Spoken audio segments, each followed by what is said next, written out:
Hey everyone, me Kevin here. In this video, I'm going to talk about what you need to retire early, how fast you can retire, and we'll do that starting with just $100. I'll also introduce a brand new rule to you.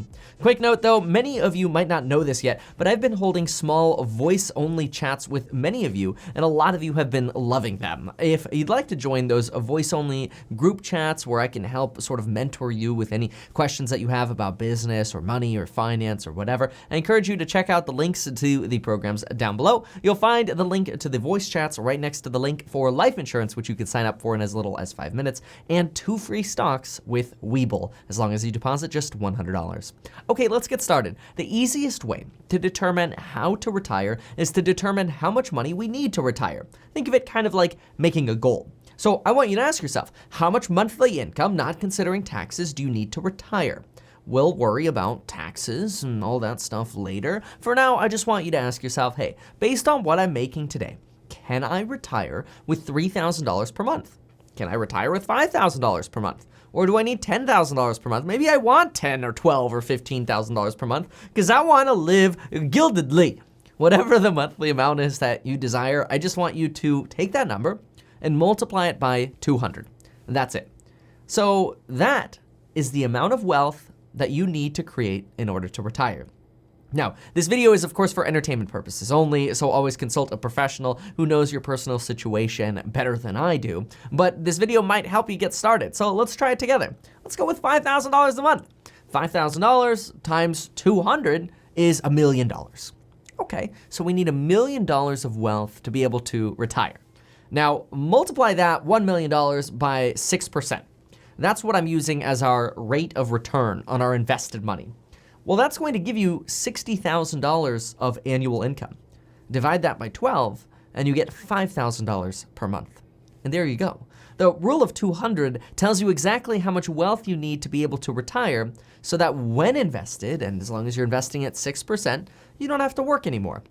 Now, I know you might be asking questions like, wait a minute, Kevin, wait a minute. Where am I gonna get a 6% rate of return? And the reality is that options exist if you search for them. And if you're more comfortable using a different percentage, you can manipulate these numbers however you'd like. You take the monthly number, divide it by the percentage, and then multiply it by 12. That should help you accomplish your own sort of metric for retirement, although the rule of 200 tends to work, at least right now. Look, for example, at AT&T stock. AT&T stock will pay you 7% as a dividend. So if you invest $1 million with AT&T, they will pay you $70,000 per year for doing nothing. That's making money while you sleep, literally doing nothing. No tenants, no toilets, no property managers, nothing. But unfortunately, this is the part where most of us get stuck.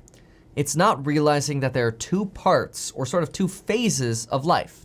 And that's okay because schools don't teach us this. See, there's a building part or a building phase of life, and then there's an enjoyment phase of life. Once you reach your goal target, that target that you're writing down on a Post-it note, hopefully, that wealth target, once you reach that wealth target, you can decide to stay in the building phase if you want, or you could choose to retire at any point. The choice becomes totally yours. And once you retire, you shift to the enjoyment phase and basically the retirement phase. Unfortunately, because we aren't taught these 2 parts, we usually never realize that there is a point in our lives where we do have the option of retiring as long as we were on the right path and we were actually building. Instead, most of us, we go to our jobs, we try to save some money, we try to stay out of debt when we can, but crap happens. And then, maybe we can get some miscellaneous cash flow coming in, but for some reason, we never seem to get closer to retiring. Why? Because we don't realize that there's a point that we're trying to work towards. And by not realizing that point, and again, it's not your fault, it's schools that don't teach us this, we never really accomplish it. So let me ask you this. Let's go a different way, and then we'll get into some more of the nitty-gritty here. What's your net worth today? Your net worth is all of your assets minus your debts, right? Let's say it's $20,000. Maybe it's $50,000. Well, multiply that by 6% and divide it by 12. That is, if you took all of your net worth and invested it today, how much money would you make per month? Well, if you had a $50,000 net worth times 6% divided by 12, that would give you $250 per month. Yay, $250 a month of cash flow. But guess what? You can't retire. Instead, you're getting $250 per month, and while you're programmed to say things like, well, don't worry, Kevin, I'm gonna reinvest this $250 per month, The reality is, most of us don't.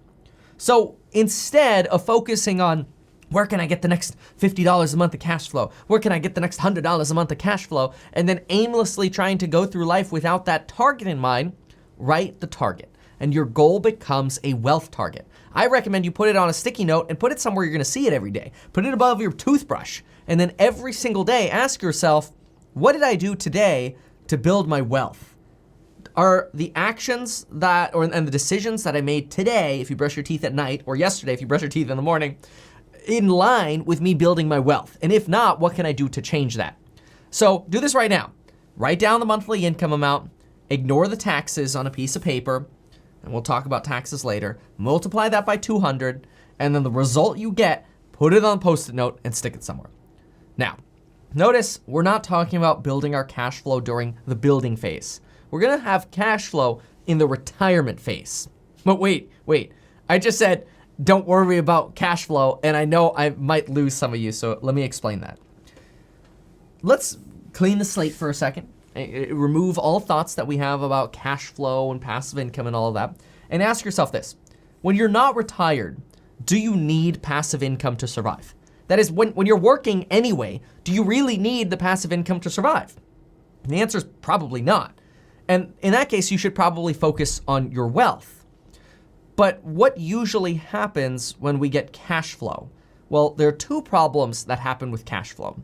One is when we get cash flow and we're still working, most of us kind of see that as bonus-free money. We're not really thinking of it as our retirement money that is coming into our checking account. So we get like $50 or $200 maybe a month of cash flow, and it's like, sweet, some spending money. I'm gonna buy myself, some new shoes. I'm gonna buy myself a dinner. We're gonna reward ourselves for working hard. Or you know what? How many of you have heard this phrase?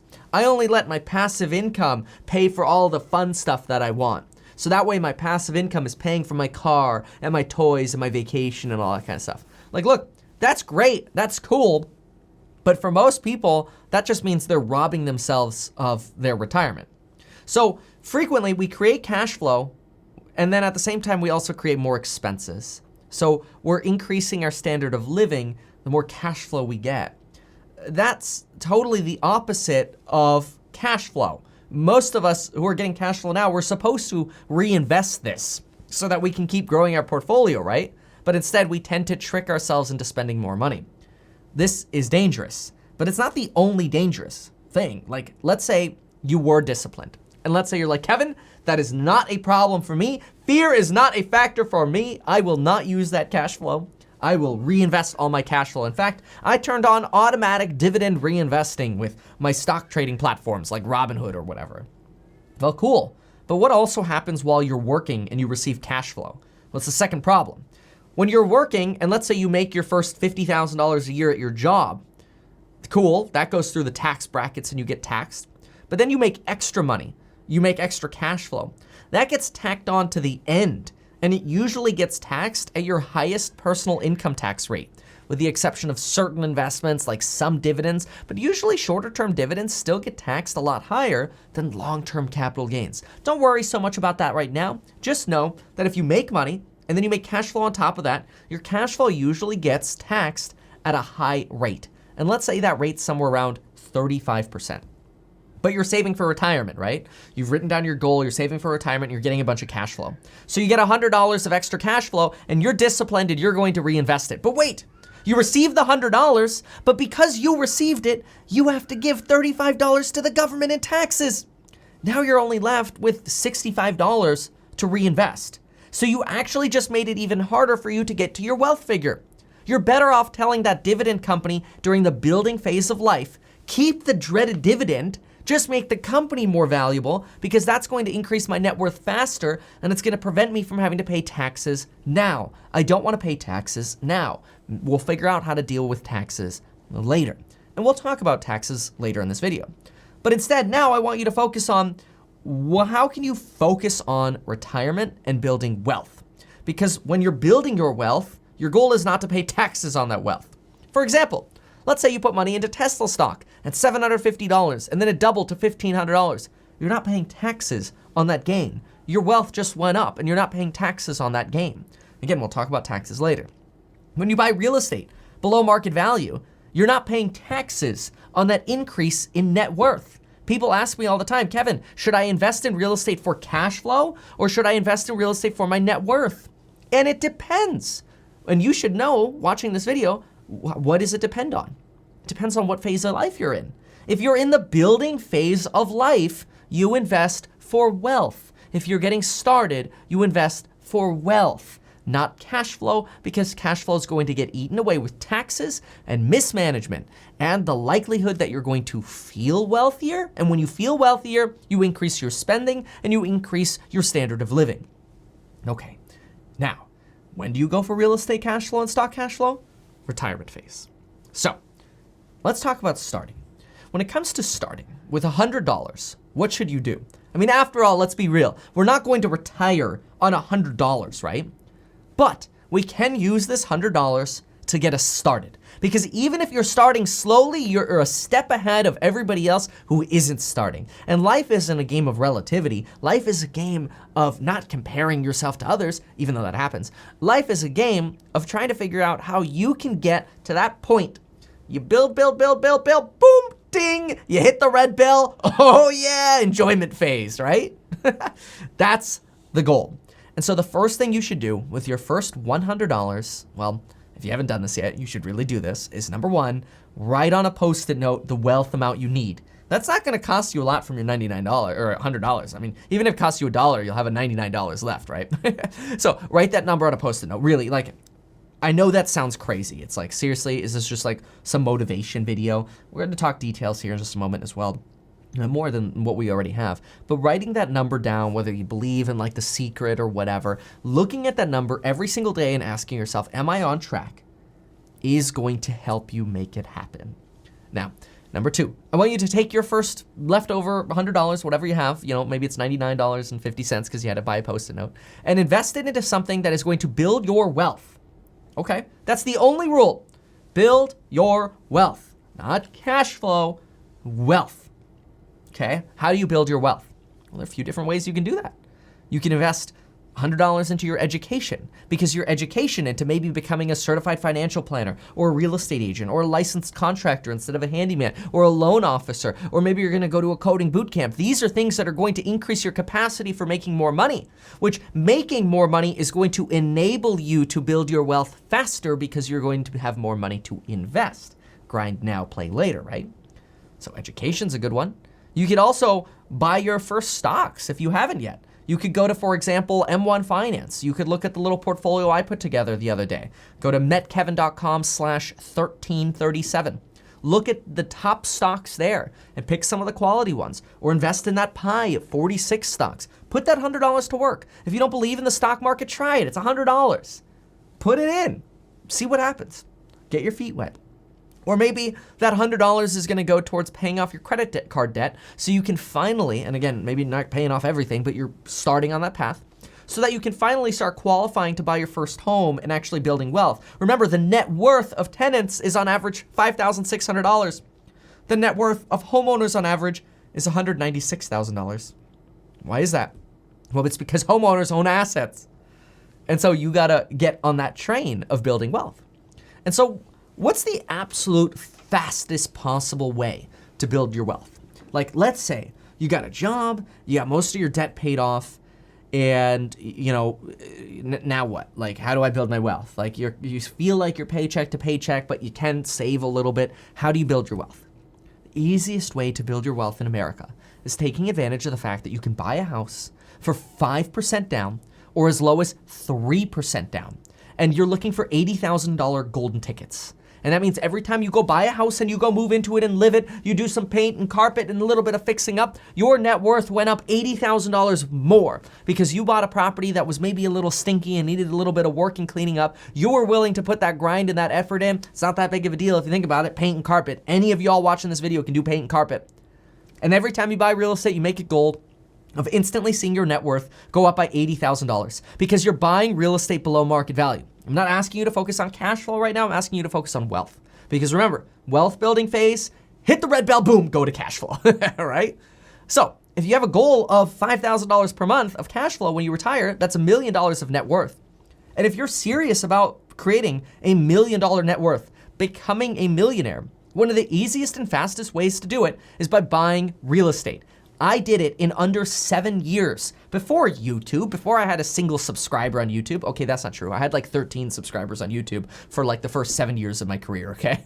But anyway, I did it in 7 years before I had any even dollar of income coming in from YouTube. And I became a millionaire by working hard and grinding hard, but taking all of the excess money that I had and plowing it into real estate and stocks. That's how I did it. I focused on building my wealth first. You can see the story of my net worth in the link down below. You can see that before YouTube, I went from like no net worth, a few $1,000s, to a net worth of over $2.5 million. That's before YouTube. Because I see the cynical comments like, oh, Kevin, sure, it's easy for somebody making YouTube videos and getting, thousands of views to make it and do it. Well, how would you do it without that? Well, I did do it without that. And so for most of us, if you write down a goal of, let's say, $1 million, or maybe you write down and say, you know what, I could do it with less. I'm gonna write down a goal of getting to a net worth of $750,000.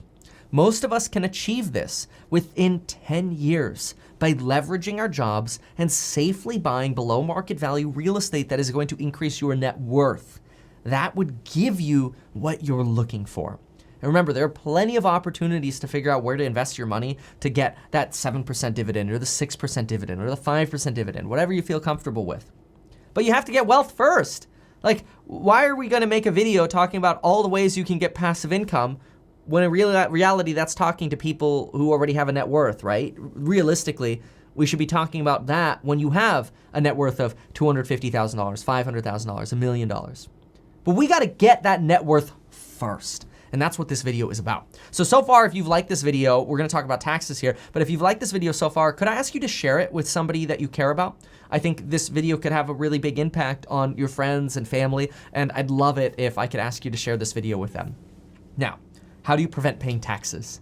Well, this gets a little bit more complicated, and obviously you should always consult your CPA and your professionals, but I'm gonna give you some quick ideas here. The United States wants you to invest. And because they want you to invest, they also reward you by helping you prevent paying taxes. And you learn more of the tricks of the trade, again, when you have wealth. Like when you hit the bell and then you look around and like, all right, let's figure this out. Then you have options. You have options, like doors open up when you have money. It's hard to open doors if you don't have money yet. So you start on the building phase. That's the whole point of this video. But let's quickly talk about the tax thing just to make sure we got some of your motivation properly aligned. Well, number one, if you own real estate, you can 1031 exchange your real estate into cash flowing opportunities. So you can take your wealth building assets and turn them into cash flowing opportunities in the future. It's more complicated, we'll talk about that later, but that allows you to buy and sell real estate without paying any taxes on the amount of money that you've built. Crazy. Anyway, number two, this is what a lot of people do. Once you're ready to hit that bell, like after your earning years or whatever, and you built a lot of wealth or whatever, you're ready to retire, or you wanna go travel the world or whatever, you know what a lot of people do? They move to a low or no income tax state, and then they sell their high quality stocks and they move them over to dividend stocks. Think about it, I'm in California. I made a lot of money on Tesla stocks, but if I sold my Tesla stock, I would have to pay somewhere around 50% in taxes. That sucks. Now, if I held it long term, I'd probably be paying somewhere in California around 35% in taxes. That also sucks. But if I hit the bell, retired, moved to Nevada, I lived there for a few years, I established my residency there, and then I slowly started selling off my Tesla stock, I would only be paying 15% in taxes. Tax law can always change, so again, run this by your CPA, but I'd only be paying 15%. So now it's easy. Now it's easy to move my wealth over to the dividend ones. Real estate allows you to exchange to where you pay 0 in taxes. Stocks, they're gonna get you, all right? but 15% is not that bad. So there are many tricks, but for now I want you to focus on building wealth. If I can do it, you can do it, I believe in you. But there are a few warnings that I wanna give you. Actually, there's really one major warning that I wanna give you. But first, I do wanna mention this. If you like this video, make sure to check out the money and finance course down below. It teaches you all about the psychology of building wealth through investing. And it teaches you about money even if you know nothing about money. If you don't know anything about stocks, if you don't know anything about real estate, it gets you started. Now, it's like 88% complete, so there's still courses and lectures that I'm working on. In fact, what I'm going to do is I'm going to incorporate this video into the money course with a preface and an ending. And the preface and ending is going to be additional content that would make this video too long for YouTube, but will give you extra additional and very useful insight. So check out that program down below, and if you're in the money course, check out that lecture. It'll be posted by the time this video is posted on YouTube. Now, what I want you to remember, and always remember this, is do not let cash flow manipulate you. Cash flow is like the succubus that comes in and looks beautiful and sucks you in with their beauty, and then they're a succubus. It's a bad thing. I don't know if you played World of Warcraft. In World of Warcraft, they kill you, okay? In your sleep. Anyway, you don't want to let that cash flow suck you in and manipulate you, because then the odds are you're going to spend your way out of ever being able to retire. So keep these things in mind, follow the steps in this video, and folks, I cannot wait to see you in the next video.